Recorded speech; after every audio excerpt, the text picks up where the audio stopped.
TikToker Bima Yuda dilaporkan polisi, Komnas HAM sesalkan sikap Gubernur Lampung.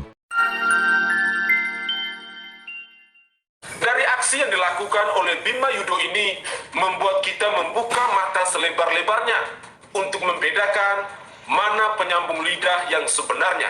Aksi Bima Yuda ini disuarakan oleh berbagai pihak, hingga mengundang pihak lain untuk speak up, agar tidak tenggelamnya keadilan bagi Bima Yuda yang berani untuk mengutarakan kerusakan jalan raya di kota Lampung itu.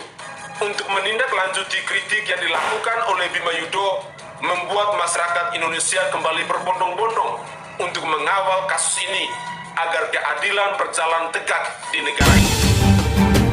Komisi Nasional Hak Asasi Manusia, Komnas HAM, menyesalkan adanya laporan terhadap TikToker Bima Yuda Saputra yang mengkritik pemerintah daerah Pemda Lampung.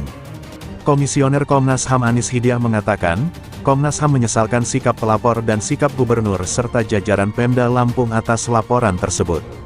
Komisi Nasional Hak Asasi Manusia, Komnas HAM, menyayangkan tindakan Gubernur Lampung Arinal Junaidi dalam menyikapi kritik dari TikToker Bima Yuda Saputro yang belakangan ini viral di dunia maya. Bima membuat konten di TikTok tentang Lampung. Dan kalau seperti itu ya, kalau menurut saya, pantas rakyat kecewa. Karena pelayanannya anggap tidak baik, kemudian aparatnya, perilakunya, jumawa dan pamer kuasa, kemudian pamer kekuatan, pamer kekayaan. Oleh sebab itu saya minta pada seluruh menteri dan kepala lembaga untuk mendisiplinkan para di bawahnya, supaya ditekankan kepada kita, kepada bawahan kita. Jangan pamer kekuasaan, jangan pamer kekayaan, bagi sampai dipajang-pajang di IG. Kalau aparat birokrasi ya sangat tidak pantas. Yang isinya kritik terhadap buruknya infrastruktur jalan di Lampung. Komnas HAM memantau kritik dari Bima justru berujung pelaporan ke Polda Lampung oleh Ginda Ansori Waika yang merupakan Ketua Koordinator Presidium Komite Pemantauan Kebijakan dan Anggaran Daerah KPKAD, sekaligus kuasa hukum Gubernur Lampung. Anis menegaskan kritik yang disampaikan Bima merupakan bagian dari hak kebebasan berekspresi dan berpendapat. Ia merasa Bima sebagai warga Lampung berhak menyalurkan pendapat kepada Pemda untuk perbaikan pelayanan publik. Masukan yang konstruktif terhadap perbaikan layanan publik yang itu jadi tanggung jawab pemerintah kan memang mesti dilakukan oleh masyarakat. Anis menegaskan konten Bima tak perlu jadi alasan menjeratnya dengan hukum pidana.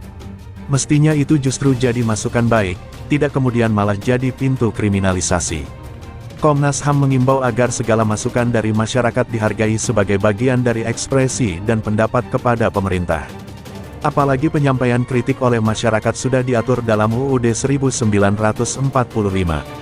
Tidak boleh ada kriminalisasi terhadap siapapun yang memberikan kritik, masukan, saran kepada pemerintah karena itu bagian dari HAM yang dijamin konstitusi dan UU HAM, ujar Anis. Sebelumnya, pemerintah Provinsi Pemprov Lampung mengklaim kondisi kemantapan jalan tersebar di kabupaten, kota sudah mencapai 76,85% dari total panjang jalan 1.693,273 km. Pada akhir 2022, tercatat masih tersisa kondisi jalan rusak hampir 24%. Pengungkapan data pembangunan dan pemeliharaan jalan provinsi yang kewenangan Pemprov Lampung ini setelah sempat viral di media sosial video TikToker Bima @albemex_rebon yang kontennya mengkritik pembangunan di Lampung tidak maju, terutama infrastruktur jalan, beberapa hari terakhir.